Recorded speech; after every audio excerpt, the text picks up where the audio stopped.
Bien, como os he comentado al principio de la clase, vamos a establecer relaciones entre esta asignatura, el máster y la cátedra de Arquitectura Sostenible. Dentro de las actividades que vamos desarrollando en la cátedra hay una serie de charlas y en este caso, la segunda de las charlas que se hacen en este año, pues va a corresponder al arquitecto David Stahl. Bueno, y te agradezco mucho que hayas aceptado la invitación y el ponerte delante de los alumnos y de las personas que están conectadas para contar tu charla, ¿no? Cuento brevemente, David es arquitecto por la Politécnica de Valencia y tiene una labor, a pesar de su juventud, intensa relacionada con el ámbito de la ciudad. Ha participado en proyectos tan interesantes como los proyectos de ciudad como la Vía Verde de Valencia o, como he comentado antes, Desayuno con Viandantes, ¿no? O también está trabajando en proyectos en barrios donde es complicado trabajar, ¿no? En Valencia. Y también es autor del libro colectivo La ciutat construïda. Así que, bueno, David en esta charla nos va a hablar de ciudad, nos va a hablar de verde y el título de la charla es cómo asombrarse la naturaleza en el entorno urbano. David, cuando quieras. Vale. Bueno, pues muchas gracias, Antonio. Y nada, hola a todos, todas. La verdad que no me esperaba tanta gente de manera presencial, sino bien que hubiera hecho ahí telemáticamente. No, al contrario, tenía, bueno, en fin, cogerse un tren a las 7 de la mañana desde Valencia, porque no hay otro para llegar aquí. Si hubiera ido a Madrid, ya estaría en Valencia otra vez y ya hubiera dado la charla, ¿no? Entonces, pero se agradece. Me ha recogido un amigo también, Manuel, muchas gracias. Veo a compañeros, a Paco también. Y bueno, y pasear un poco por el campus. Hacía tiempo que no venía aquí. De hecho, creo que es la primera vez que realmente imparto una clase aquí, o sea que te lo agradezco también. Y bueno, pues nos conocimos hace poco con lo del concurso Pilot y bueno, ha habido buena sintonía y la verdad que también un poco el poder compartir con vosotros y vosotras el tema, pues lo agradezco. A ver, en principio veréis que es una charla, yo no sé si útil, pero lo que sí que Antonio me pidió, pues bueno, habla palabras clave. Verde, Valencia, sostenibilidad. O sea, puedo hablar de lo que quiera. Totalmente.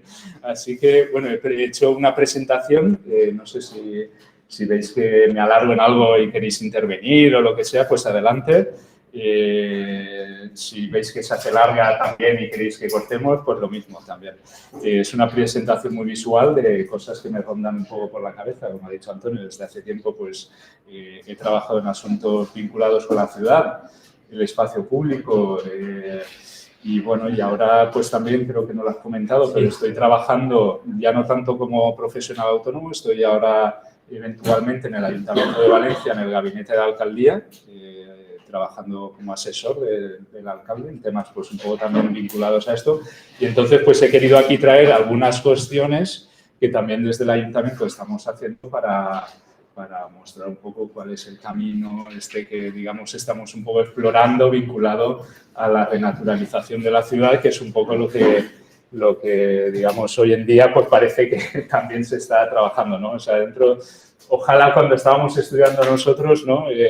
El verde fuera el color que estaba más sobre la mesa, no era así. O sea, seguramente, Paco, de tus colores el verde no era el que más había, pero hoy en día, pues sí, ¿no? Y antes hablaba tal vez de humanización de la ciudad, por contra de la movilidad motorizada, tal, y ahora ya se habla más de esto, ¿no? De infraestructura verde, renaturalización y demás. Pero bueno, no voy a soltar tanto un discurso ni un debate ni nada técnico, al contrario, o sea, va a ser más bien de observación de nuestro entorno, ¿no? Y de hecho este título un poco va por ahí. La primera imagen la tenía yo debajo de mi casa en San Marcelino, no hace tanto, en los años 90. Es el margen de la ciudad, o sea, el sur de la ciudad y por el que pasaba aún el rebaño, ¿no? De ovejas, era un paso de ganadería en este entorno en el que ya empezaban de alguna manera, bueno, ya empezaban, no, ya estaban muy presentes los coches, pero el espacio era aún un espacio urbano, semirural, como le queráis llamar, ¿no? O sea, esa ciudad estaba engulliéndose ese entorno, pero ese entorno aún quería sobrevivir, ¿no? Y aún hay pasos, y aún existen en algunas ciudades, estos pasos de ovejas, ¿no? Esta imagen la rescaté para un trabajo que hicimos de estudio de mejora de este barrio y queda en la memoria de aún de muchos de sus vecinos y vecinas de que esa periferia era esto, ¿no?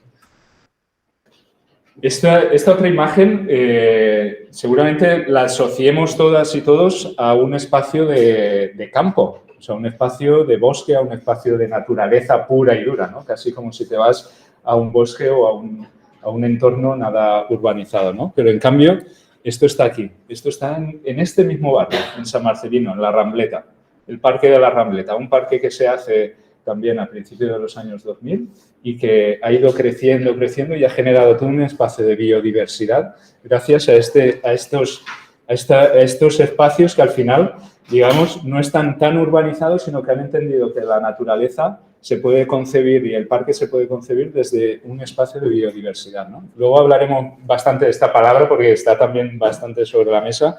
Y bueno, al principio voy a pasar una serie de imágenes. De hecho, esta siguiente es prestada de un trabajo que luego comentaremos, también porque me gustaba en contraste a esta otra, ¿no? O sea, fijaos, esto está al lado del centro histórico de la ciudad de Valencia, en un espacio donde puede estar también el jardín de Gloria, donde están los campos de fútbol, etcétera. Pero tenemos también un lugar que parece como un espacio de pruebas, de experimentación. Claro, este lugar de experimentación que hasta el momento el verde para nosotros era un lugar de diseño, de parterre, digamos, de trazas, de casi los arquitectos y arquitectas hacíamos, cuando diseñábamos parques o jardines, hacíamos bandas de parques y de jardines, o sea, era casi el mismo trazo, ¿no? Luego ya llega un poco algo más orgánico o algo más desenvuelto, pero aún así no deja de ser el trazo, ¿no? En cambio, hay lugares que no están tan diseñados, que son más bien de experimentación, que son más bien de prueba, donde van saliendo algunos tipos de vegetación. Aquí me ha gustado, por ejemplo, también ver cómo en el campus, lo hablaba con Manuel, las arbusticias van cogiendo camino y seguramente durante la pandemia estas iban incluso comiéndose el propio pavimento, etcétera, ¿no? Luego vamos a ir viendo algunas de estas imágenes de cómo la naturaleza, si la dejas, hace un mejor diseño, ¿no? Entonces, bueno, este tipo de imágenes un poco al inicio en plan inspiradoras, ¿no? Por contra, los lugares de parterre, los lugares más escondidos detrás de la tapia, lo que son estos jardines románticos, por así decirlo, lugares que casi que te invitan a estar tú solo o un poco acompañado, ¿no? Ese otro espacio verde dentro de la ciudad, que son pequeños espacios así como de introspección, ¿no? Y que se generan gracias a esas cubiertas vegetales, a esas piezas un poco sueltas por ahí que pueden ser las esculturas, etcétera, ¿no? Ya os digo, son imágenes primero un poco inspiradoras de nuestro entorno del que podemos aprender todo el tiempo, o sea, pero todo el tiempo, no hace falta ni mirar las revistas, o sea, están todo el tiempo ahí, algunos son del pasado, algunos del presente. Un entorno, obviamente, que conocéis de la Huerta de Valencia, ¿no? Ese paisaje transformado por la persona, por el hombre, por el ser humano, que ha dejado un territorio articulado a partir del agua, a partir de lo que es el patrimonio hidráulico, de las alquerías, de todo un sentido, ¿no? De que la alquería se ocupa un trozo, solo un trozo de esta parcela y que esté vinculado a un camino y que el resto se tiene que cultivar. Que en la huerta, cuando necesitas un trozo, coges un trozo. O sea, no planificas toda esta huerta, sino que si tú tienes que crecer esta alquería para que necesitas algo para los animales o para los apeos o para los hijos o lo que sea, creces un poquito, pero no ocupas toda la huerta, ni mucho menos haces un plan de crecimiento, ¿no? Esa manera de agregación, esa manera de apropiarse del territorio poco a poco, de manera progresiva, es una forma muy natural que se rompe en un momento dado en el que se empiezan a planificar las cosas de una forma a una escala mucho mayor, ¿no? Y, bueno, sabemos que nos referimos más al movimiento moderno, a los ensanches, a otro tipo de tal, ¿no? Pero esto era la manera de pensar, la manera del sentido común de que todo tenía que tener un sentido, ¿no? O sea, todo funciona y esa utilidad, como decía el Eladio Dieste del martillo, ¿no? Esa utilidad es lo que lo hace bonito, ¿no? O sea, al final ese es el diseño. Diseño, ¿sabéis qué significa? Dar significado a algo. diseño, dar significado. El diseño es el sentido de algo.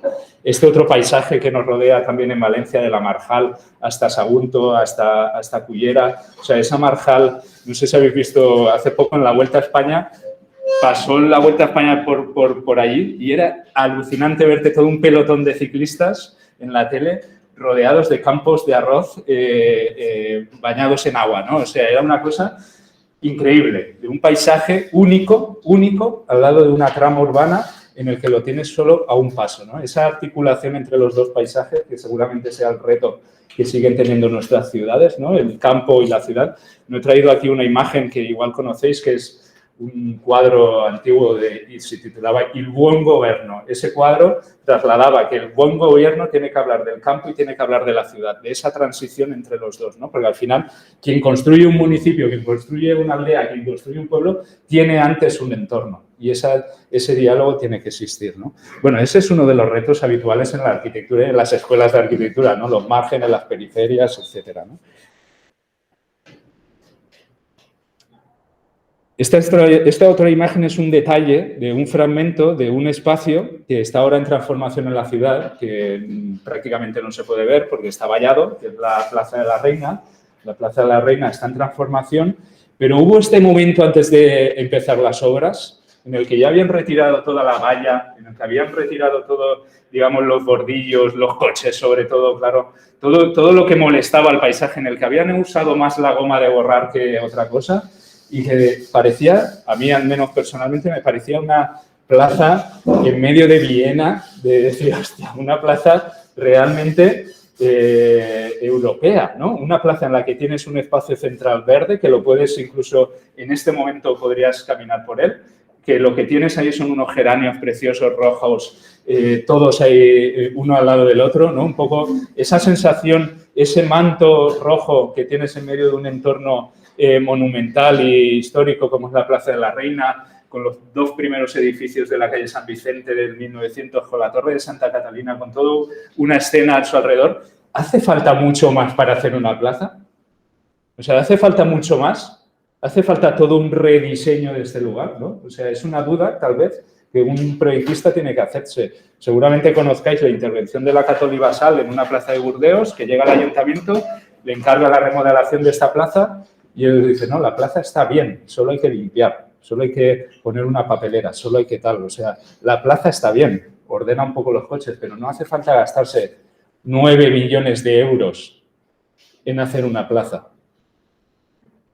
Esta plaza tiene además un problema añadido, es que tiene un aparcamiento que hay que trabajarlo, que tal, que cual, no se ve aquí, está en el otro lado.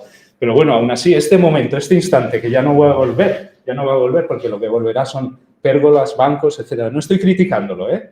Simplemente estoy diciendo que hay momentos que conviene pararse a pensar, reflexionar antes de ejecutar.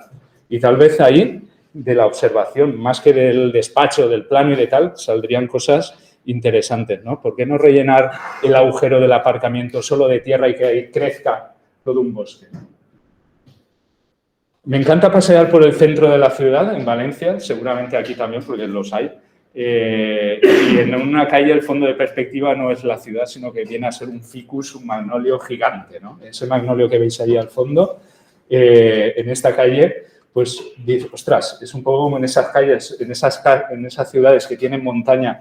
Valencia no la tiene, claro, Alicante, que tienen la montaña al final, ¿no? Que tienes la montaña rodeándote. Aquí en el centro, aún una escala que te coge mucho mayor y que te sorprende, ¿no? En esta calle estrecha y que el fondo de perspectiva sea este final, este ficus. Yo, un arquitecto que antes lo hablábamos, nos daba clases, Carlos Meri, que siempre en sus proyectos ponía el recorte de un ficus, o sea, una fotografía, los ficus se hacían y de hecho tiene una calle en Valencia algo desconocida en la periferia, en el barrio de Marchalenes, que es un eje llamado Rualla-Reus, que lo llenó de ficus, pero debajo de los ficus más árboles. Y al lado de los árboles, palmeras, claro, en unas casas de los 50, 60, todo este espacio, cuando ahora lo ves, ostras, pero una barbaridad, lo tenéis que ver, las palmeras todas juntas, claro, el servicio de jardinería asustado, ¿no? Esto no va a vivir, los vecinos se van a quejar, no sé, pues sí, seguramente todo esto pase, pero ha habido un atrevimiento de llenar de verde esta calle, que antes era solo un paisaje de abandono, ¿no? De coches, o sea, ha habido una intención de meter esto que crezca a su alrededor. También me gusta, sigo con estas imágenes introductorias, me gusta pasear en el sentido de ver a tu alrededor, pues lo que decíamos antes, ¿no? Los alcorques. Ahora las políticas municipales tienden un poco a recuperar estos alcorques. Ya muchos ayuntamientos lo hacían, en Valencia también se está haciendo. Ahora empiezan a ser espacios que, bueno, es esa cota baja porque te acompaña, que acompaña a los niños pequeños también, sobre todo, que acompaña cuando vas en bici, en patinete, que es una cota baja que pocas veces se piensa, a diferencia de esa escala del ficus, pues tienes esta otra que antes era pues igual ese césped o esa tierra o esas piedrecitas para no mantenerlo, que acaban siendo colillas encima de las piedrecitas. En cambio, hay una manera de trabajar que no tiene por qué ser especialmente diseñada, en la cual pues tienes un alcorque corrido y empieza esa tierra a tener algo más, ¿no? Y ese algo más pues te da un paisaje interesante, ¿no? Existe esto otro, obviamente, cuando te hacen esta calle peatonal ancha y los vecinos empiezan a apropiarse de su lugar. Y de su lugar no esperan a que te planten nada, sino que tú mismo empiezas a esos espacios cerca de tu casa, pues como se hacen en los pueblos de toda la vida, ¿no? O sea, que empiezas a cuidar, barrer, etcétera, ese lugar, ¿no? Entonces, pues te lo haces a tu gusto y con tus macetas, etcétera. Por contra, cuando te viene el ayuntamiento y te diseña una calle, aparece esto, ¿no? Y esto es porque tal vez la excusa es porque hay una red de saneamiento por aquí, no puedo plantar los árboles y pongo estos maceteros uno detrás de otro bien puestos y ordenaditos con su banco y acero corten que cuando llueve mancha todo el banco y luego pues árboles que duran 2 semanas porque al final el riego de esto es súper complicado, aunque tenga dentro, aunque tal y cual, muy complicado y viven lo que viven. Y además no hacen mucho más porque, a ver, tanta gente se va a sentar ahí. Si se sentara tanta gente, preocupante un poco, ¿no? También, o sea, el espacio que ha generado de acera, etcétera, ¿no? Entonces, aquí hay una contradicción entre el espacio, otra vez lo de la huerta, o sea, entre el espacio de sentido común y el espacio proyectado porque sí hay que poner verde, ¿no? O sea, no hay que poner verde porque sí. Si lo pones, ponlo bien y si no, pues piensa otro tipo de cosa, ¿no?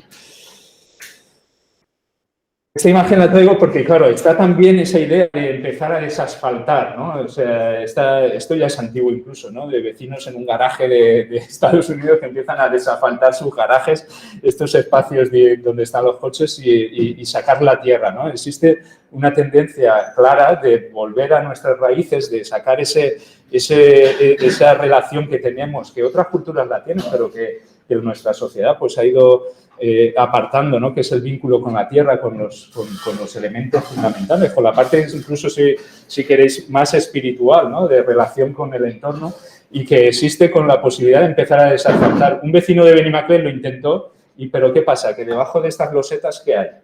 No hay tierra, hay hormigón.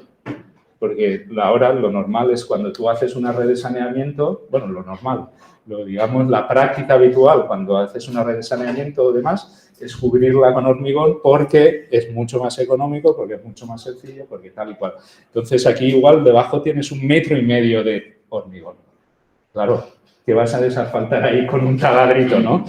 ¿Vale? Y entonces, ¿qué pasa? Estas situaciones, ¿no? Que tienes que incluso que limpiar la acera para que, o sea, tirar agua a la acera para que eso no sea un foco de calor constante. O sea, lo habréis visto en vuestros balcones, terrazas, etcétera. Después de una ponentada, un calor tremendo, mojas la tierra. Lo que pasa es que esto tampoco es barro. O sea, esto es, digamos, hormigón. Y eso, pues, claro, lo tocas, está a 50 más grados, ¿no? Bueno, esta otra situación que existe en las ciudades, aquí veis la oliva que está ahora a punto de cogerse, ¿no? En medianeras dentro de la entrada de la ciudad mismo, ¿no?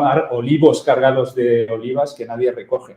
Naranjos cargados de naranjas que pueden servir para mermelada que nadie recoge. Que nadie deja recoger también, porque, claro, que tú permitas recoger aquí implica que tiene que tener un paso de peatones, por ejemplo. O sea, que tenga que tener seguridad para cogerlo. Que luego que este alimento en su proceso sea comestible. O sea, tantos peros que nadie lo recoge y acabas a la basura, ¿no? Entonces, claro, este verde que podría ser también un elemento de consumo, de producción y tal, acaba siendo simplemente decorativo. Bueno, después de esta introducción un poco de imágenes así sueltas, traigo aquí un pequeño dosiercito, que era un A5 pequeño. Igual, Manuel, ¿te acuerdas? No sé. Bueno, esto en Valencia hubo un festival que se llamaba Valencia Sena Oberta, de teatro, en la calle, etcétera, y trajeron una vez a un estudio de arquitectura que se llamaba Vivarium, franceses. No sé si siguen existiendo. Hablo del 2011 o por ahí. Bueno, 2000. Has dicho joven, por ahí. Bueno, este dosiercito era pequeñas reflexiones sobre la presencia de la naturaleza en el entorno urbano. Algún día la naturaleza recuperará o reclamará sus derechos, ¿no? O sea, esa mala hierba que aparece en cualquier rincón de las calles, de cualquier lado, ¿no? Que tiendes a arrancarla, esa mala hierba, ahora lo veréis, es el origen de muchas otras cosas, ¿no? Pero, bueno, ellos hacían una intervención que era la relación de la persona con el verde en diferentes situaciones, mirándola, observándola, pensándola. De ahí un poco el título también de la charla, de cómo asombrarse de la naturaleza en el entorno urbano, ¿no? En este caso, pues es este paisaje que hemos visto tantas veces, o sea que al final entre juntas de dos materiales o lo que sea, pues aparece una pequeña hilera de matojillo, de verde, de algo que a su vez está creando una especie de jardín bici, ¿no? De carril bici. Y bueno, pues este verde, seguramente lo conozcáis, es suficientemente divulgado, ¿no? Que es el tercer paisaje de Gilles Clement, el jardín espontáneo, estas teorías un poco de dejar que esto fluya, ¿no? O sea, que esto al final viene de corrientes no tanto arquitectónicas, sino más bien biológicas y demás, que piensan que es cierto, o sea, que aquello que acontece en los márgenes es el origen también de un ciclo de la propia naturaleza, ¿no? Y ahora luego lo veremos con algún ejemplo.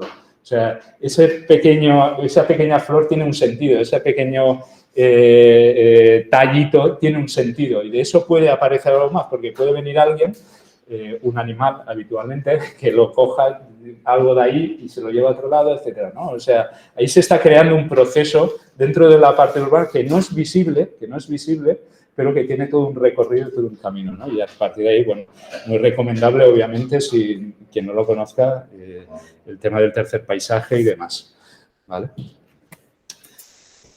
Bueno, ¿sabéis que esto, qué sería esto?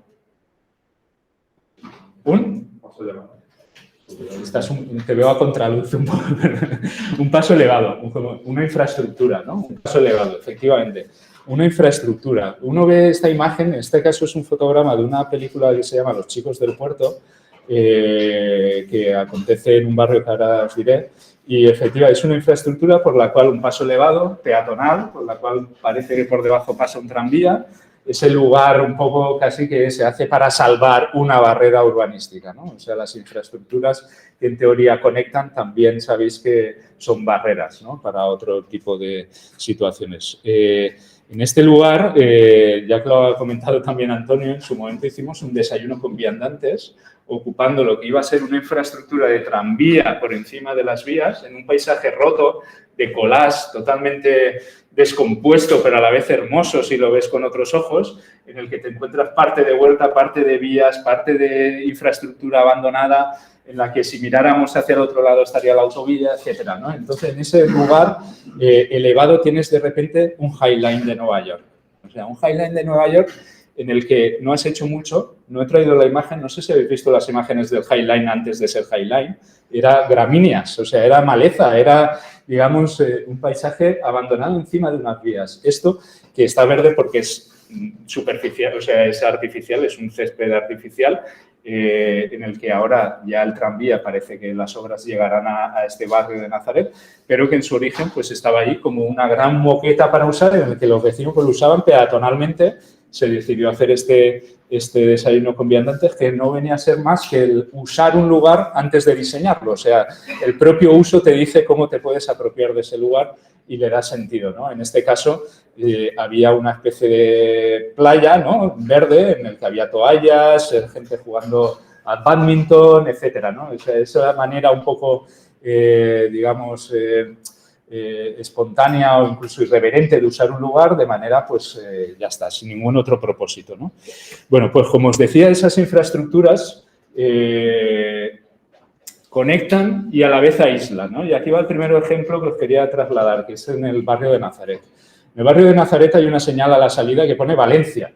Pero imaginaos la situación loca totalmente, o sea, un barrio de la ciudad que te dice que Valencia está allí. Pero es que, claro, estás saliendo porque tienes que salir a una infraestructura para luego volver a entrar, etcétera, ¿no? Esto es muy normal, ¿no?, en barrios que han ido quedando aislados. Pero lo peor de este barrio es que en los años 80, ya transición, pierde la playa. O sea, pierde la playa. Tú imagínate el dolor, el trauma para todo un vecindario que tenía la playa delante de sus casas. El mar, por la ampliación del puerto, la ampliación sur, pierde lo que tenía en su momento, ¿no?, que era una playa. Entonces, claro, el mar. Esa pérdida, que lo veis aquí de manera progresiva, como Nazaret es esto, esta es la línea de playa, ahí con la ampliación sur y el nuevo cauce, pues va generando, no, perdón, el nuevo no, este es el antiguo, va de alguna manera los sedimentos y demás, pero ya luego además va poco a poco desapareciendo hasta que ya llega todo el muelle que, digamos, pasa de playa a infraestructuras, ¿no? Entonces, lo que antes era esta imagen, pues hoy en día es esta otra. Una imagen en la que delante de estas casas, claro, ¿quién hace unas casas bajas delante de la costa? Pescadores, lo que sea, ¿no? Entonces, este barrio marítimo vas a tener un muro de 2-3 metros con una concertina, ¿no? Y durante décadas. Entonces, el impacto de esta transformación del paisaje es brutal. O sea, es que es brutal. Hay que pasearse para verlo. Aún así, aún se ve una sillita por ahí, aún se sale a la fresca, aún se está, ¿sabes? Porque la vida de barrio no ha desaparecido, pero el impacto, el choque que ha tenido un barrio de una escala frente a una infraestructura mayor es brutal, ¿no? Y esa deuda, ese drama genera también una especie de deuda entre las administraciones. Es decir, tú me has quitado la playa, ¿qué me das a cambio, no? O sea, hay ahí todas unas reivindicaciones constantes y demás que aún siguen y ahora veremos un poco también, ¿no? Ahí veis la cara exterior y la cara interior, ¿vale? Se contraen los dos, fuera, dentro, con la concertina y tal. Esto no está ahora así, pero muestra un poco el proceso. Este lugar que tenía además un balneario, el balneario de Valneimar, pero que también empezaba a tener construcciones industriales que, digamos, fábricas, ¿no? En este caso era una fábrica de aceite, que tenían otra presencia, ¿no? Tenías aún los restos del balneario, la playa, tal, pero ya tenías estas construcciones. Había un contraste de lo que era la infraestructura industrial con esto, ¿no? En un momento dado, esta fábrica, la Bunge Moidesa, pues se decide derribar. En este espacio donde os enseñé el muro también estaba esta fábrica, estos silos, todo un espacio de cerca de 60.000 metros cuadrados que se derriba con todos los residuos que eso genera, imaginaos. Y en este espacio, pues, quedan las huellas. Y en las huellas, no mucho tiempo, 1 año, 2 años, empieza a pasar lo que hablábamos antes.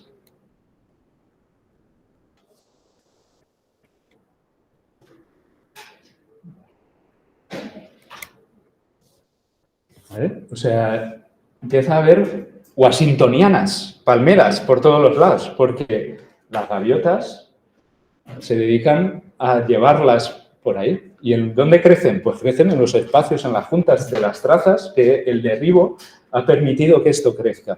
Este parque de lo espontáneo, un parque que crece, ya veis, esto ya tiene 3 metros. Pero además son washingtonianas sin podar. O sea, que es lo sucedido durante la pandemia, durante el confinamiento, sucedía ya en este lugar porque estaba cerrado, no había presencia humana, no había nadie que lo podara, nadie que lo utilizara, nadie que pasara, solo había el elemento animal que iba transformándolo después de una ocupación durante tiempo de una fábrica que había incluso contaminado el terreno, pero aún así van creciendo estas washingtonianas. Y ahí mismo, en este lugar, insisto, 60.000 metros cuadrados, imaginad.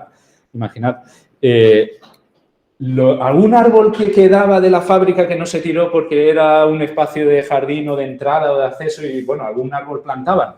Pues ese árbol, que en este caso era un ficus, es un ficus bola. O sea, yo no lo había visto, en fin, es un ficus que toca el suelo, que no puedes pasar, que si entras ahí hay de todo, ¿vale? Entonces, este ficus bola, claro, no es el ficus que tenemos en la cabeza podado con sus ramas y tal, no. Es un ficus que parece que vaya a rodar por aquí, hay 2 o 3, lo veis, ¿no? O sea, es una especie, claro, si tú te encuentras esto y tienes que intervenir aquí, no, esto tiene que ser bonito, arreglado, limpio por debajo. No, al contrario, tiene que ser pedagógico. O sea, hay que enseñar con la propia naturaleza, nos tiene que enseñar a aprender, o sea, a la gente joven incluso, ¿no? Los niños, niñas, de ver estos paisajes, igual que tienen que saber que el huevo viene de la gallina, pues lo mismo, ¿no? O sea, hay un paisaje que nace antes del que interviene el ser humano. O sea, hay un paisaje antes que necesita ser visto, aprendido y trasladado, ¿no? Entonces, aquí hay esta posibilidad, esta experiencia que bueno, es sorprendente. Incluso más, existía 2 o 3 eucaliptus. ¿Sabéis? Estos eucaliptus cerca de la playa para que, sabéis que chupan mucho el agua, tal, bueno, monumentales. O sea, no llegaba a la catalogación de árbol monumental, creo que por el ancho de la copa o por la vez, no sé. Pero bueno, en cualquier caso había una cosa muy curiosa que nos enseñaba de nuevo. Fijaos, en la base del eucaliptus hay palmeras. Siempre se ha dicho que los eucaliptus no dejan crecer nada alrededor. Pues al contrario.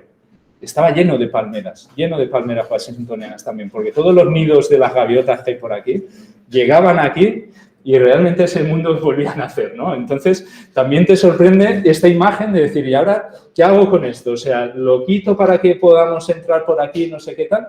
¿O lo dejo para que sepamos que las palmeras pueden crecer debajo de un eucaliptus, ¿no? La intervención que se hizo de esto, que ahora os contaré, al final fue mínima. O sea, fue básicamente el jardín ya existe, o sea, el jardín ya está. Simplemente hay que quitar la concertina, simplemente hay que dejarlo abrir, simplemente, bueno, esto son experiencias que se han hecho en muchos sitios. Por ejemplo, el aeropuerto de Tempelhof en Berlín, quitas el aeropuerto, abres las puertas y hacer skate surf por ahí, ¿no? O sea, puedes hacer lo que quieras. Pues algo muy parecido, con la diferencia de que aquello no es Berlín y que aquí tenemos, digamos, una burocracia un poco extraña que no te permite ciertas cosas como abrirlo tal cual. Entonces, este lugar que parecía que se podía abrir así, al final no se ha podido abrir así.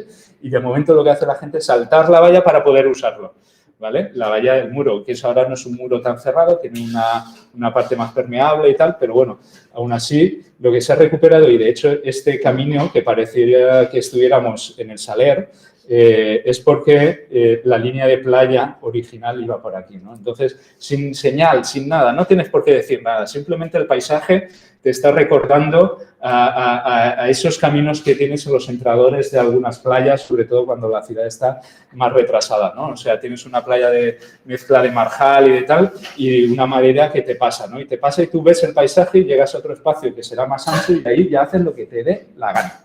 Pero no tienes por qué señalizarlo, delimitarlo, etcétera. Claro, eso entra en contradicción con muchas cosas, ¿no? Pero bueno, aún así se intenta.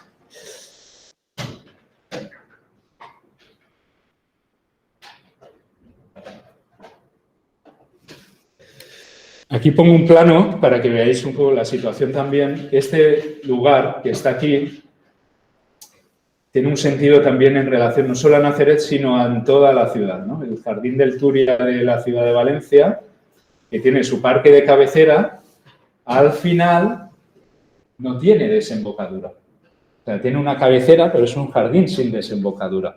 O sea, no sé si lo habéis paseado hasta la Ciudad de las Ciencias. Cuando llegas a la Ciudad de las Ciencias, llega un momento que tocas una valla, pero una valla tal cual, cutre, de trenzada, de esta simple, de torsión simple. Entonces, llegas ahí, la tocas y vale, y te vuelves, ¿no?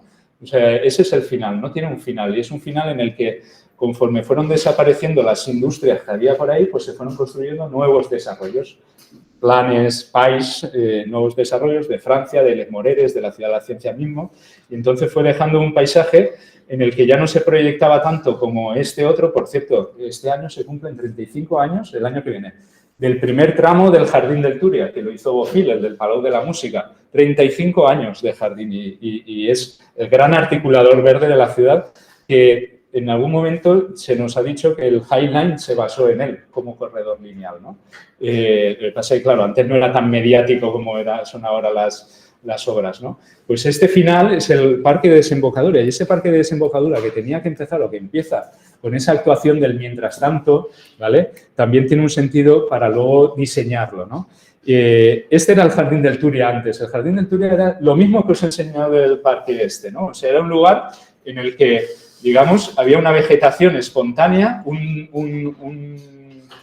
pequeño hilo de agua, ¿no? Y aquí no lo he traído, pero hay un chico, bueno, hay varias gente trabajando, especialmente un chico, Pau Monteagudo, que está haciendo un archivo fotográfico de cómo se usaba el Jardín del Túria antes de ser jardín, Memorias del Túria, en el que veis todos los usos espontáneos de los que vamos a ir hablando en esta clase, pues ahí se hacía, no sé, ya era un espacio con uso, no es que fuera un río y ya está, no era un río urbano y por tanto tenía un uso, desde campeonatos de fútbol hasta de motocross, o sea, decías de todo ahí, ¿vale? Tender la colada, había barracas, había tal. Bueno, pues eso, claro, con su diseño, su transformación se convierte en esto, ¿no? En un espacio, o sea, no solo que te cambia la visual de las fachadas de los dos lados del río, que antes veías pues los pretiles y las fachadas casi a ras del suelo, que eso ya es imposible, o sea, esa visión de la fachada de la ciudad ya no es posible, porque tienen las copas ya crecidas por encima, sino que además es un multiusos de cosas, ¿no? Desde ferias, desde gente, desde carreras, etcétera, ¿no? O sea, mucha gente en este espacio, ¿no? Es una reserva casi, como decía otro arquitecto, una reserva para peatones, ¿no? Porque los márgenes aún son coches, ¿no? Entonces, sigues esa reserva que bajas ahí abajo y, bueno, puedes ir donde quieras, recorrerlo, correrlo, pasearlo, hacer picnic, tal, pero no deja de ser una reserva. Esto es lo que hay que desbordar en la ciudad. Esto, o sea, ya no hay vuelta atrás, esto ya está desbordando mucha ciudad, ya todos te dicen, no, ejes verde, infraestructura verde, vía verde, lo que quieras. O sea, ya hay una manera de decir, no, esto ya no puede ser. Lo que pasa es que tenemos un pero, y es que lo construido hay que deshacerlo. O sea, no es como, por ejemplo, otras ciudades, Copenhague, ¿no? Y dicen, no tengo que quitar este puente de coches, hago un puente de bicis, ¿no? O sea, no lo tengo que convertir. En este caso es un poco lo mismo, ¿no? O sea, hay muchos lugares que tenemos que transformar, pero hay otros que podemos pensarlos ya así. Y hablo, por ejemplo, en Valencia, el canal de acceso, donde va a ir el soterramiento de las vías del AVE, ese lugar, ¿por qué vas a tener que volver a meter coches a la ciudad con una sección de bulevar en superficie, ¿no? No hace falta meter ya los coches ahí dentro. No hace falta, o sea, ya puede ser verde, ya puede ser un elemento de conexión, de renaturalización, de biodiversidad, etcétera, ¿no? Bueno, pues con esa idea os cuento que lo que estamos haciendo ahora desde el ayuntamiento es coger, bueno, esto era lo de la fábrica Bunge Movilesa, que os he enseñado, Parque de los Pontáneos, entre comillas, coger los tramos de río que faltan por diseñar, por ajardinar y hacer todo un concurso de ideas que saldrá en breve, en el que aún existe el agua.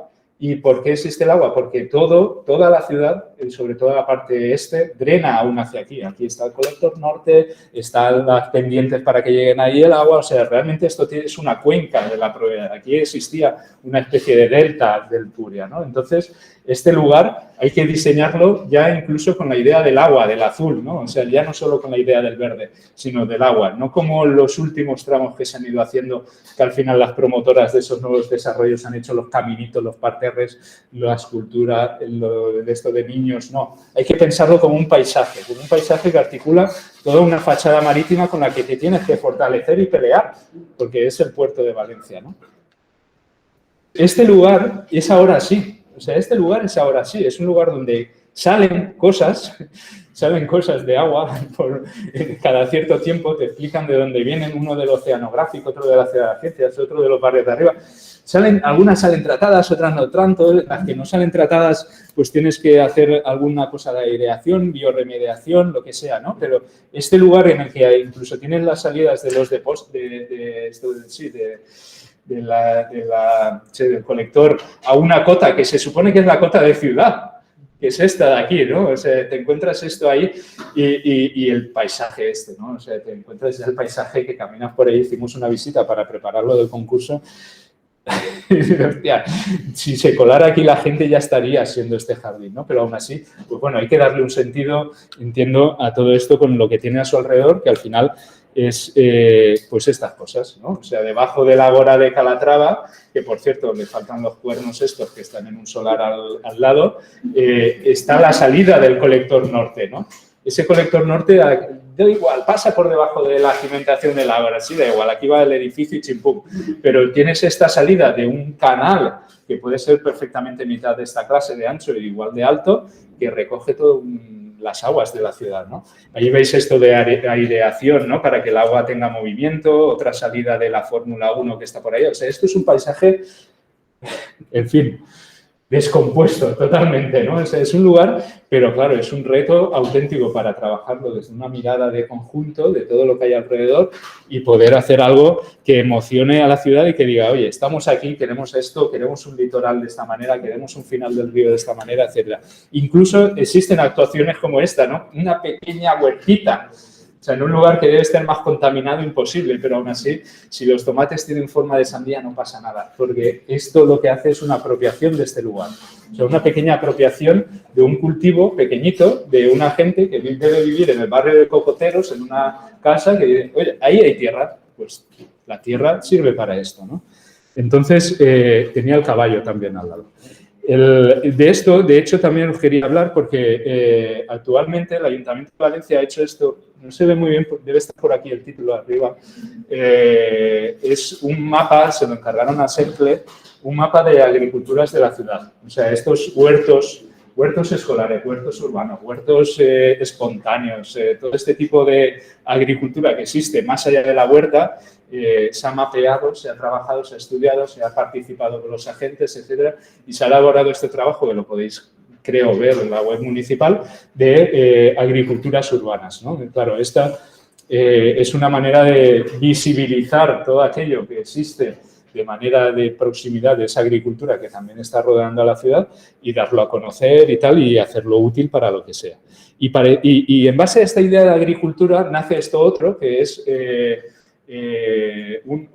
otro concurso que el Ayuntamiento ha querido lanzar, que viene a partir de esta... Primero muestro esta imagen, se ve un poco así pixelada y tal, pero trata de mostrar diferentes colores y paisajes que existen en este lugar, vistos desde lejos, que es el concurso del Jardín de Trimísimo o el solar de jesuitas. Y ahora os contaré. Este solar, que está al lado del botánico de la ciudad, ¿vale? Que donde se iba a hacer todo un desarrollo urbanístico en los años 70 y tal, que luego unas torres de hoteles, etcétera, acaba siendo comprado por el ayuntamiento, bueno, comprado en una operación, en un convenio, el ayuntamiento se lo queda y tiene que hacer un jardín. Pero ¿qué jardín hacemos aquí, al lado de las Hespérides, al lado del botánico, ¿no?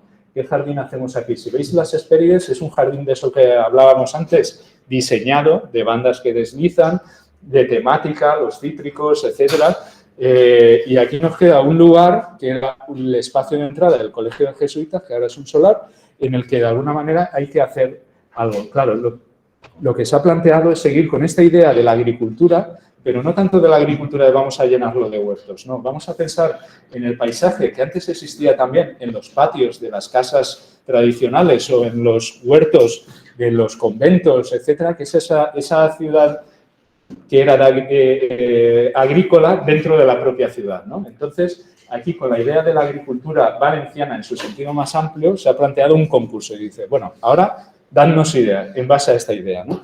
Este que era el cartel del concurso venía pues un poco relacionado con esto, ¿no? O sea, esa mirada desde lejos en la que se encuentran diferentes paisajes, ¿vale? Esto es pues manualidades, ni Photoshop ni nada, manualidades de verano, en el que encuentras diferentes paisajes, en el que tienes por un lado el botánico, el jardín del Turia, la Gran Vía Fernando el Católico, el jardín de las Hespérides y el solar de jesuitas con la fachada del Colegio de Jesuitas, con las dos medianeras del edificio España, o sea, en el que, ¿veis? Ese choque de paisajes, ¿no? Ese choque de paisajes es el que al final tiene que dar sentido. No es tanto un solarcito el que tienes que volver a diseñar un jardín y poner juegos o poner huertos o poner... No, no, no. Lo que hagas aquí forma parte de un conjunto verde, de una manzana ambiental, de un espacio de biodiversidad. Tiene que estar en conjunto a todo eso. Y, de hecho, el propio plan especial de este entorno lo dice. O sea, habla de esa infraestructura verde. A mí no me gusta tanto esa palabra de infraestructura, pero sí que lo que te está diciendo de alguna manera es de conectar esto. Pero no se trata de conectar caminando esto. O sea, se trata de conectar en otro sentido más amplio de naturaleza, de biodiversidad, de paisaje, ¿no? Entonces, esa mirada que seguramente no la vamos a tener, que es la del cartel, y es un poco provocadora por eso, porque no vas a tener esa mirada nunca, pero porque cuando bajas vas a encontrar estas masas de árboles como si fuera algo que te va a acompañar y que tienes que darle sentido y, por tanto, diseñarlo, ¿no? Ahí lo veis, en ese recorte, en ese perímetro, etcétera. La idea venía incluso casi inspirada en lo que Salvem Botanic, la propia asociación que estuvo peleando durante mucho tiempo que esto se recuperara, con ese perfil, ese skyline que existe, que no deja de ser una fachada que en la ciudad de Valencia ya, como os decía antes, ya no se ve porque el Jardín del Túria lo invade, pero que es esa fachada septentrional histórica de la ciudad en la que ha ido cambiando desde tiempo muy atrás, en el que, por ejemplo, esto que es un barrio periférico, Campanar, muestra aún la posibilidad de verlo desde lejos, ¿no? Esa ciudad que atrapabas antes con una imagen, con una foto, esto ya es imposible. O sea, esto solo lo puedes hacer con el Google Earth o con una mirada de aérea, ¿no? Entonces, la mirada a pie de tierra y lejana ya no existe en las ciudades. Estos paisajes ya no se pueden atrapar igual, ¿no? Bueno, esta era una imagen de cerca. El Ayuntamiento de Valencia está haciendo ahora algo que el Ayuntamiento de Barcelona, por ejemplo, ya tiene, que es un plan verde. O sea, tratar de aunar todas estas cuestiones de las que estamos hablando en un plan verde y de la biodiversidad. Pero lo bueno no es que se lo encargan simplemente, pues oye, pues a un equipo de agrónomos o de biólogos. No, un equipo multidisciplinar donde hay arquitectos, haya, digamos, disciplinas vinculadas a esto de lo verde, ¿no? Y que puedan aportar una mirada de conjunto para no solo poner en valor lo que ya se está haciendo, sino lo que se puede hacer, ¿no? Entonces, este plan verde, que lo tiene encargado Aranea, pues tiene un antecedente que fue el plan verde de los años 90, cuando Vitoria y otras ciudades empezaron haciendo sus anillos verdes y demás. Valencia también lo intentó, pero se quedó en un cajón. Era el plan verde de los años, fijaos los carteles que se hacían entonces, ¿no? Como Valencia no hay dos. La mejor paella, ¿no? Es un poco esa historia, ¿no? Plan verde, todo crece, todo queda. O sea, realmente tiene... Pues bueno, ahí veis ya iconos de la propia ciudad, ¿no? Y está bien si veis un poco cuando gobierna la izquierda en los ayuntamientos siempre hay carteles. No sé si os habéis dado cuenta, los ilustradores y demás tienen trabajo de verdad. O sea, hay carteles, todo tiene una campaña publicitaria de comunicación. Está esa idea de la izquierda de que hay que enseñar, ¿no? De ser paternalistas, didácticos, hay que cambiar un poco la dinámica, ¿no? Entonces, pues bueno, estos carteles que los ves de tanto esto como de limpieza o de mercados, ¿no? Te encuentras este plano, que es el que se hizo como recopilación de lo que se estaba pensando, ya existía y tal. ¿Ves? Es curioso porque en el Jardín del Túria, por ejemplo, hay espacios que ya estaban hechos, otros que no. Bueno, en fin. Pero traigo esta sección que es muy interesante, que es la transición de la huerta a una cota más baja de la ciudad, un metro y medio, respecto a la ciudad, ¿no? Esa transición que aparece no como un bulevar o una ronda con sus aceras simétricas, que es lo habitual, esperando que en el otro lado crezcan en lugar de patatas edificios, y es una sección asimétrica en la que se baja de alguna manera a la huerta, incluso aparece el elemento agua, aparece esa progresión con los árboles. No aparece carril bici, sino un carril caballos, pero no deja de ser una transición rural-urbana en el que, bueno, parece tan fácil, ¿verdad? O sea, parece tan fácil hacerlo así. Pues no existe en la ciudad de Valencia ningún lugar así. En toda la ronda, sur y norte, no existe. Lo normal es que tengas incluso una valla, o tengas un salto, tengas lo que tengas. No tienes esta transición. Es más, la huerta que está pegada a la ronda suele ser un descampado porque se parte por la mitad. Aquello que tenía sentido, como decía al principio, su casa, su alquería y la parcela entera, la has dividido por un triángulo y eso deja de tener sentido. Entonces, al dejar de tener sentido, se abandona a la espera de que alguien te lo compre, te lo expropie. Eso que parece tan fácil no existe. Es un drama auténtico tal y cual la pérdida de la playa de Nazaret. Exactamente igual, es la pérdida de la huerta en la ciudad en su sentido que le daba de simbiosis, ¿no? Bueno, ahí existe otra sección parecida y tal. Bueno, ese es el antecedente, o sea, que tienen un buen antecedente el equipo para trabajar, pero también existe ya en la ciudad espacios de biodiversidad que la gente no espera a que haya planes, ni mucho menos. La gente no espera a que haya un documento aprobado por un ayuntamiento, por un municipio, por una Generalitat. Al contrario, la gente ocupa los lugares. Y eso es realmente lo que hay que potenciar y facilitar es esto, ¿no? Que se apropie la gente de estos lugares, como el caso de Benimaclet, con Cuidem Benimaclet, Plantem Benimaclet, copiando incluso la cartelería del propio ayuntamiento con los mismos logos y tal, son para la biodiversidad, ¿no? O sea, esa autoridad que te da lo público te lo estás haciendo tú y te lo estás plantando ahí con esa estaca, ¿no? De decir, esto es un espacio de biodiversidad. Pero es que esto, que lo vemos todos los días en los solares, que lo vemos en los descampados, en las praderas, que lo vemos incluso sin el verde, pero que son apropiaciones espontáneas capturadas, esta, por ejemplo, en el Boulevard Sur, esa transición huerta-ciudad, ese Boulevard Sur que te encuentras la vía de ferrocarril y una calle en el que se han montado, no se ve muy bien, pero se ha montado una pista de fútbol, ¿no? Entre un aparcamiento. En ese lugar también acontecen cosas y son lugares de apropiación.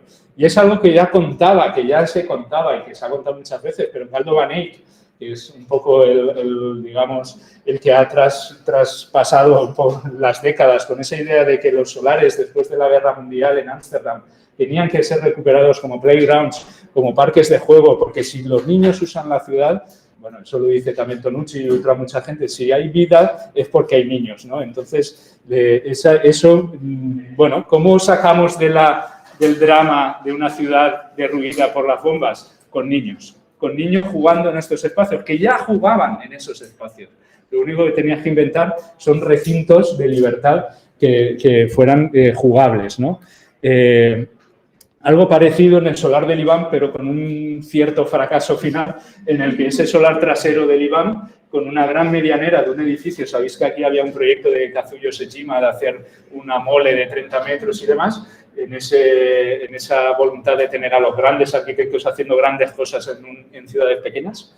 En ese espacio de este solar, pues donde se derriban las casas con todo el drama que eso tiene para sus propietarios y vecinos, alquilados, etcétera, tienes durante décadas de tiempo un solar. Llegamos con el cambio de director, desayuno con viandantes y tratamos de hacer ahí una especie de desayuno colectivo también para visibilizar que eso puede tener un uso, un patio trasero, etcétera.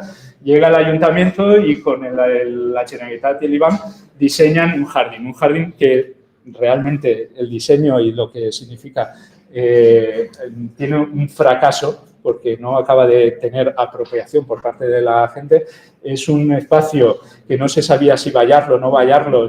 Tiene esculturas, pero las esculturas son vandalizadas. Es caso de estudio de cómo un espacio se ha diseñado y no acaba de ser apropiado cuando ha sido reivindicado. O sea, entonces, eso es caso de estudio y conviene estar al tanto de por qué pasan estas cosas para no repetirlas o repetirlas si se quiere ser así. En cambio, hay otras ideas que están funcionando, que son los parques de barrio, que están haciendo muchos arquitectos agrónomos en la ciudad, con el área de ecología urbana, que fijaos que lo que hacen al final es imitar un poco la naturaleza, una montañita, un tronco, un lugar de esparcimiento, o sea, te está trayendo la sombra a estos lugares, te está trayendo lugares de ocio, de intercambio, y están imitando un poco lo que hacía ya Aldo Van Eyck, o sea, traer esos lugares que no son exactamente un columpio y un tobogán, sino que el tobogán está en una montañita, el tronco le puede servir para muchas cosas, bueno, en fin, esa idea, ¿no? Por contra está ese diseño urbanizado habitual en nuestras calles, ¿no? De nuestros desarrollos, que te dejan los espacios parcelados y urbanizados para que vengan los edificios, ¿no? Fijaos la perversidad con la cual se diseña la ciudad. O sea, todo lo contrario de ese sentido común es, yo urbanizo, aunque no sé si aquí va a vivir gente, pero urbanizo todo un gran espacio en la ciudad, le dejo incluso la cota de la ciudad con todos sus suministros, con las farolas, y dejo los vacíos para hacer los aparcamientos, para no sé qué y tal. Y luego según cuáles criterios, pues hago alcorque corrido o hago alcorque cerrado, ¿no? De hecho, el propio ayuntamiento ha hecho varias guías, está haciendo varias guías para tratar de que este tipo de proyectos de urbanizaciones pues tengan algún sentido, por ejemplo, con el tema de los, ¿cómo se llama esto?, del drenaje sostenible, de lo que es, digamos, también la parte de urbanización, incluso el tema de urbanismo táctico. Se ha hecho también una guía de urbanismo táctico. Y esto lo cuento porque la intervención, digamos, más criticada, aclamada, a partes iguales, es la de recuperación de la plaza del ayuntamiento en la ciudad, la Plaza Estegua, Valencia la Plaza Estegua, promovida por el área de movilidad y también por el área de urbanismo, ¿no? En el que, además de un proceso participativo, se llega a una solución en la que se peatonaliza de manera provisional hasta que salga el concurso, que está también en redacción, las bases, un espacio enorme en el que antes, si os acordáis, era esto, ¿no? O sea, un lugar en el que simplemente había que quitar todo esto, ¿no? Quitar estos coches, incluso de una manera un poco más simbólica, con un pavimento, un asfalto pulido continuo de color rojo. En ese lugar que se ha convertido en esto, básicamente no hay un diseño, simplemente hay, sí, más allá de los maceteros y tal que se hablaba tanto, pero no hay un diseño, hay gente usando este lugar. Vuelve a ser un poco lo de desayuno con viandantes, lo que hablábamos de apropiarse de estos lugares, ¿no?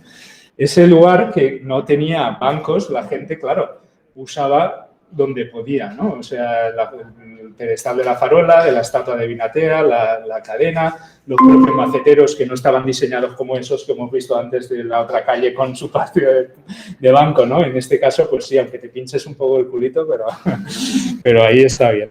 Pues bueno, ahí nos dedicamos luego a poner bancos, y poner bancos es una experiencia maravillosa porque conforme los pones, la gente se sienta, o sea, pero siempre y cuando estén bien puestos. Y para estar bien puestos no los puedes poner bien puestos entre comillas, no puedes ponerlos en un plano. O sea, tienes que bajar ahí con la contrata y decir, oye, aquí hay una parada de autobús, hay árboles, la gente pasa por ahí, no sé qué, aquí hace falta un banco. Pues aquí va el banco, lo pones, le pones a esto, conforme lo pones a un estado medio falcado y tal, la gente sentada. Y de hecho es así, pasa, y cuando paséis, fijaos dónde están los bancos en la plaza del ayuntamiento, porque no ha tenido un proyecto detrás, pero sí que ha tenido un proceso bonito de relación con la gente de la contrata y de los propios que estaban por ahí, ¿no? Por ejemplo, el de la filmoteca y tal, y están puestos de tal manera que también a la gente le gusta, lo dice Yangel, ¿no? Mirar a otra gente. O sea, ese es el espacio público, ver, mirarse. Ahí hay mucho skate también, porque el asfalto este pulido funciona muy bien para el skate. Entonces, los bancos tienen que mirar a la gente, tienen que mirarse, tienen que estar en espacios de sombra, fundamental. O sea, tienes que querer ir ahí, tienes que, en este espacio de confinamiento, pandemia, etcétera, que se hacía picnic, ver a la gente comiendo en un banco ahí o sea, son lugares, claro, luego han vuelto las terrazas, pero los bancos es la parte. Aquí no se puso, por ejemplo, en este bordillo, porque ya se usaba tanto ese bordillo por los niños, que poner banco era desplazar a los niños, ¿no? Estás al lado de la fuente, a los niños les encanta el agua, tienen que estar al lado del agua, no puedes poner a los bancos ahí. Hay bancos al sol también por el invierno, pero los hay sobre todo a la sombra, ¿no? Y es que el banco es ese lugar. O sea, esto no es la plaza del ayuntamiento, pero el retrato del banco, fijaos, ¿cuánta gente cabe en un banco? O sea, ¿cuánta gente? 3, 4... o sea, incluso el apoyador este, ¿no? O sea, esa vida transmite tanta felicidad, un banco, ¿no? También es conflicto, ¿eh? También es conflicto cuando pueda producir molestias, ruido, etcétera, pero es ese lugar de descanso, de camino, de tal, que es muy usado, sobre todo por las personas mayores. Es curioso, son fotos que salen o todos hombres o todas mujeres, ¿no?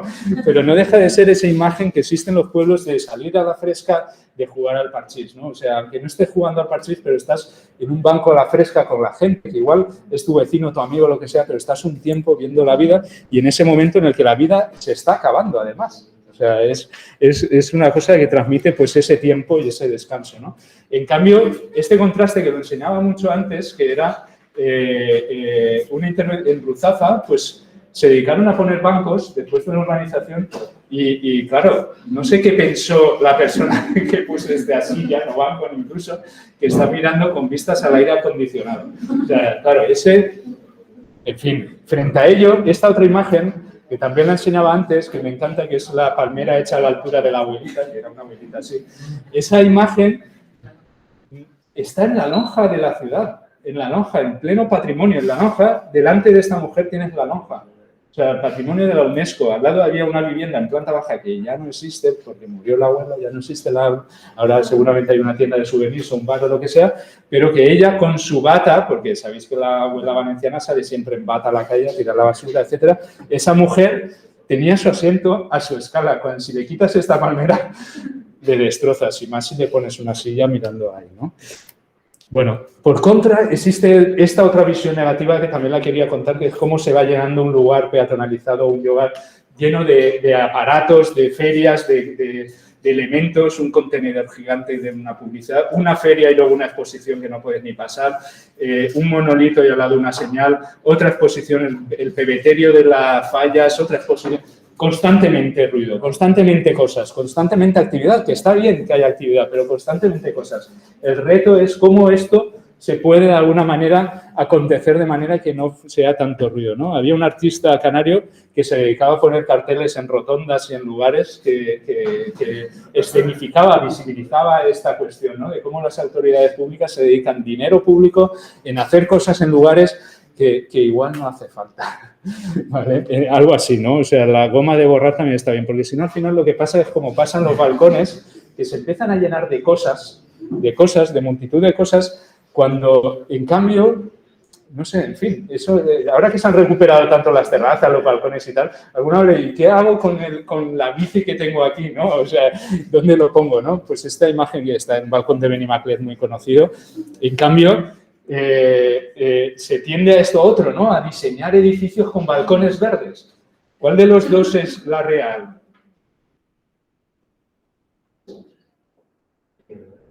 ¿Izquierda o derecha? Izquierda, efectivamente. He intentado sí que pareciera que no, pero sí, izquierda. Esto es el Spider en Valencia, años 70. Todos tienen este. Esto es un render del Pai de Benimaclet, año 2020. O sea, balcones verdes, cubiertas verdes, todo verde, cuanto más verde. Pero la realidad no es esa, la realidad, fijaos, la realidad es esta. La realidad son bombonas de butanos en los balcones. ¿Quién no tiene una bombona de butano? Pues que no tiene butano, pero quien tiene butano tiene una bombona de butano en su balcón. Y si no, el aire acondicionado, la máquina exterior del split está en el balcón. Y si no, la bici. Y si no, lo que sea. Trastos. O sea, no hay plantas. Fijaos el porcentaje de plantas. No sé si en el plan verde lo podríais hacer, pero el porcentaje de plantas en los balcones es mínimo.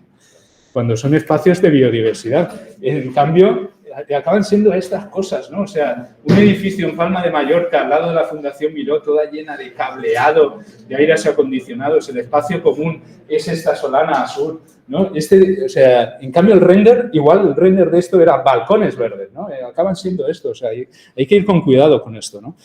Bueno, y voy acabando, ¿eh? Esta última parte es un poco, quería traerla también. Igual era un poco ya demasiado, pero era como la naturaleza intenta empujar, ¿no? O sea, como va empujando y abriéndose camino, ¿no? Esto es que me hace mucha gracia porque cada 2 por 3 estoy diciendo que reparen esto porque realmente la higuera que hay ahí puede más, pero aún así, bueno, pues la reparación es cemento, que ya me dirás tú a mí, pero la higuera puede más y tiene unas ganas de decir fuera muro, que es un solar, fuera muro y todos los gatos por ahí y ya está, ¿no? O este otro que dice, fuera carril bici, ¿no? O sea, que haces aquí, pues, mountain bike y ya está, pero no carril bici. Pues eso, esas imágenes tan cercanas también tienen su espejo en otras imágenes muy lejanas, que es, por ejemplo, Chernóbil, ¿no? O sea, después de todo lo que aconteció, la naturaleza, ¡pam!, fauna incluso, ¿no? Pero hay otro caso mucho más arquitectónico que es el de Detroit. Lo conoceréis. Detroit es el caso de ciudad menguante, ¿no? Como aquella película Cariño encogido al niño, lo mismo. Es la ciudad menguante, las shrinking cities, ¿no? O sea, son esas ciudades que son casos de estudio de cómo desaparece, en este caso, la General Motors y todo lo asociado a su trabajo y la gente se va porque el trabajo ya no es un lugar para vivir. Y con esa ciudad menguante, lo que era así, acaba siendo así. Empieza a vaciarse. O sea, tú imagínate que tienes que gestionar y proyectar una ciudad que vas borrando y que vas quitando cosas. Claro, la situación es esta, en el propio Google Maps. ¿Cómo va?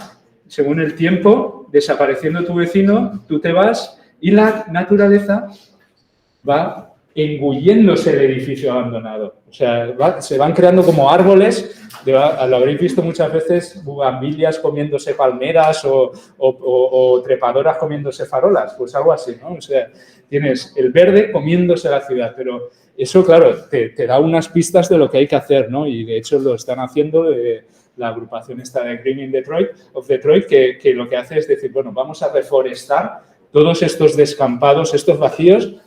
Ya está, no hace falta que haya más casas. Puede ser que algunas sí, pero si se ha ido la gente, pues que llegue el verde. Y ese verde te crea una ciudad dispersa, es verdad que no es compacta, es dispersa, pero entre verde, ¿no? Algo parecido os mostraba también del nuevo Mestalla, ¿no? Conviene pasearos por ahí y ver cómo el verde se ha ido comiendo los trozos de pilares, las vallas, etcétera, ¿no? Y bueno, me quedan 2 diapositivas. Esta imagen es curiosa porque estaba en la Plaza de la Reina también y ahora se ha retirado, no sé si se volverá a poner. Este era el monumento, no se lee apenas, del Ayuntamiento de Valencia, en recuerdo el monumento al árbol o algo así, la capital del árbol o no sé qué, ¿no? Ahora Valencia, de hecho, está optando para ser capital verde en 2020 y algo. Bueno, en lugar de plantar un árbol, o sea, una chapa oxidada que estaba ahí en la Plaza de la Reina, que transmite un poco de eso, ¿no?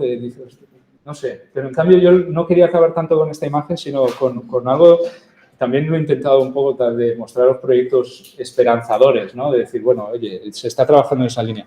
Y acabo con algo un poco espejo del principio, que viene a ser esta otra imagen reciente de las ovejas en el cauce del nuevo río del Turia.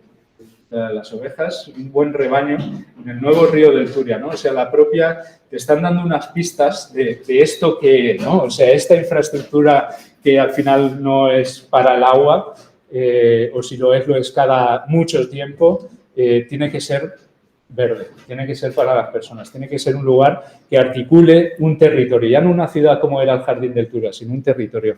El ayuntamiento lo ha intentado con una idea muy breve, que es el anteproyecto que hizo un equipo dirigido por el arquitecto Rafael Rivera, de decir, bueno, todo este cauce sur, bajo el título Yit Nou, Briu Nou, tiene que ser recuperado, ¿no? Y lo muestra con unas imágenes que recuerdan un poco, no sé si conocéis a Chigram, estos arquitectos que hacían estos paisajes así con los globos y tal, pues te recuerda eso, ¿no? La posibilidad. Aquí no está haciendo un render y se agradece tampoco, que no sea un render de cómo tiene que quedar, ¿no? Te está diciendo, aquí puede haber árboles, aquí puede haber en los márgenes pinturas, aquí puede haber agua, aquí puede haber gente. No te está diciendo mucho más, te está insinuando lo que se pretende, ¿no? Y por eso hay un poco por lo que luchar. Y bueno, y acabo mirando un poco a ese cielo, tal vez también ese color azul que ha salido también en las imágenes. Esta imagen que es cuando entré a ese lugar del Parque de Desembocadura, es curioso, pero en lugar de ver el espacio, lo que miras es el cielo, ¿no? El cielo, cuando está en la ciudad, también está esa naturaleza, ¿no? Bueno, en fin, pues no sé si me alargaron mucho, pero...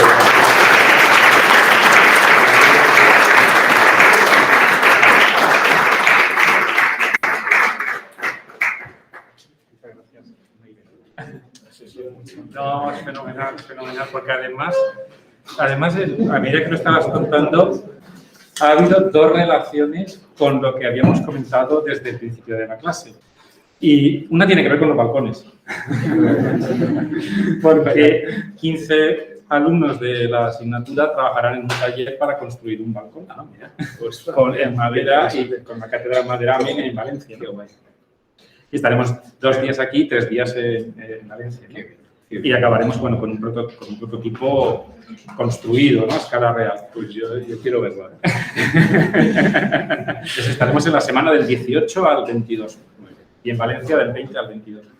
Lo digo porque habéis visto solo con las 2 o 3 diapositivas que ha puesto David el contenido que hay detrás de un balcón, ¿no? Todo lo que hay detrás, es decir, que el taller de balcón no solamente se trata de decir, bueno, voy a diseñar y construir un balcón. No, detrás hay mucho trabajo y hay muchas cosas que contar, ¿no? Y hay una cosa también que, antes de que podáis intervenir, ¿no? Otra de las cosas que ha habido coincidencia ha sido precisamente en algo que todavía no hemos llegado a comentar y va a comentar ahora, Pero ahora tenemos una parte de como la primera clase teórica, ¿no? Lo vamos a dar ahora después, ¿no? El descanso. Vale. Pero va a ser muy cortita, ¿eh? Va a ser muy cortita. Manual de supervivencia. Va a ser cortita, va a ser cortita. Pero hay una cosa que comentabas, claro, lo natural, cómo en la natural está la esencia, cómo frente a eso está lo artificial, lo encajado, el círculo que pretende encajar en un hueco cuadrado y no cabe, ¿no? Lo que es lo natural frente a lo pulido. Y eso precisamente es lo que os quería comentar en referencia a las estructuras o al trabajo que vais a hacer, ¿no? Y es un librito del filósofo de Han, coreano, que se llama La salvación de lo bello. En este librito habla de esto, precisamente, y que es algo que yo quería insistir mucho para que a la hora de que afrontarais vuestro trabajo en la asignatura tuvierais en cuenta precisamente esa esencia y evitar lo pulido artificial, ¿no? Sino que tenga realmente contenido. Y eso lo explica en este librito, ¿no? Habla de más cosas, claro, también en la sociedad actual, asociada también a las redes sociales, al me gusta, a la imagen, al marketing, a la superficie, al brillo, y luego el fondo se pierde, ¿no? Entonces, precisamente denunciar eso para que los trabajos que se puedan desarrollar en este ámbito pues lo contengan, ¿no? Haciendo ese esfuerzo de interpretar un poco lo que ocurre en el me gusta de las redes sociales. Entonces, aquí ha habido esas dos coincidencias, ¿no? Con la clase. Y bueno, os toca. Te quería preguntar desde el entorno de... Habías dicho asesor, ¿no? De asesoría del ayuntamiento. Sí, en el gabinete, sí. No sé cuánto tiempo llevas, pero ¿cómo has visto, ¿no?, esta evolución relacionada con el trabajo del ámbito un poco de los límites, ¿no?, de la frontera, ¿no?, entre lo natural y la ciudad? ¿Cómo has visto toda esta evolución? O si aparte de esto que nos has enseñado hoy, has visto otros proyectos, o si esto tiene también una especie de trascendencia que viene desde muy atrás. Eso un poco. Claro. A ver, en el Ayuntamiento de Valencia sabéis que bueno, hay una coalición, gobierna una coalición, y hay tres áreas, sobre todo tres áreas vinculadas al espacio público, en fin. Una es la de urbanismo, otra es la de ecología urbana y otra la de movilidad, ¿no? Claro, esto en Barcelona, por ejemplo, está todo junto. En Barcelona es uno solo. Y de hecho habéis visto los proyectos que está lanzando Barcelona, o sea, al menos estimuladores, inspiradores, ¿no? También es verdad que Barcelona tiene mucho poder comunicativo, ¿no?, mediático, ¿no? Y ya te digo, a veces, incluso hoy en día llega alguien de Barcelona y dice, ostras, pero si tenéis el jardín de Turia, ¿no? O sea, eso pasa, que no conocemos otras cosas, ¿no? Claro, el trabajo transversal entre tres áreas es complicado siempre, ¿no? Sobre todo cuando son dos partidos políticos que lo gobiernan. Pero es que existe un acuerdo, un marco amplio entre los dos de trabajo, tanto en el inicio de mandato como ahora con el tema de la recuperación, los fondos Next Generation y demás, que tratan de ir hacia el mismo lugar. Incluso existe un choque o una competición entre decir, y yo más verde, ¿no? O sea, yo más verde, y yo quito más coches. Bueno, oye, bienvenido a ese debate, porque realmente antes no existía, antes era, no, yo no me atrevo, no, que esto quita votos, tal, al contrario, hoy en día esto es al contrario. Entonces, pues si eso se va traduciendo en proyectos de una escala suficiente, interrelacionados y demás, pues bienvenido, ¿no? También es verdad que los proyectos de transformación de la ciudad son muy lentos, a nivel burocrático, a nivel administrativo, a nivel de todo, es muy lento, a nivel presupuestario, etcétera. No da ni tiempo en 4 años hacer casi nada. Por eso se llegan a este tipo de soluciones hoy en día de urbanismo táctico, de decir, oye, con muy poco lo arreglo, ¿no? O sea, es un poco como lo del tejado, ¿no? Tienes una gotera, pues sí, con muy poco la arreglo y luego ya pienso si me cambio el tejado, ¿no? Entonces, pues bueno, pero aún así hay proyectos como la Plaza de la Reina, la Plaza del Mercado, que se están diseñando, se están transformando a otra escala, ¿no? Entonces, Esos dos ritmos hay que jugar con ellos, los que digamos son de un ritmo más lento de diseño y que hay que ponerse de acuerdo y sacarlos adelante, y otro que es inmediato, lo que quiere la gente y lo que ya hace la gente es inmediato, aunque traiga un cierto conflicto. Aprovecho y así también lo contaré luego después. Había traído otro de los títulos del mismo filósofo, pero solamente casi como una anécdota, ¿no? Es el último libro que ha sacado, se llama La sociedad del cansancio y está asociado al contenido del primero que he comentado. Pero es interesante porque habla de la nueva pandemia que hay actual. Este librito es de 2019, ¿eh? La nueva pandemia es una pandemia neuronal, problemas psicológicos, etc. 2019, ¿eh? Pero dice, según el autor, toda época tiene sus enfermedades emblemáticas. Así, hay una época bacterial que toca a su fin con la invención del antibiótico. A pesar del manifiesto miedo a la pandemia gripal, actualmente no vivimos en una época viral. O sea, no ha aceptado. Entonces, bueno, No veáis el final. Así que, bueno, es muy interesante porque es un librito escrito en el 19, antes de la pandemia, y donde precisamente explica que la pandemia está superada, ¿no? Es muy interesante. Si alguien quiere algo en algún momento, a través de Antonio, podéis contactarlo, ¿vale? Muy bien, pues muchas gracias. Gracias a vosotros.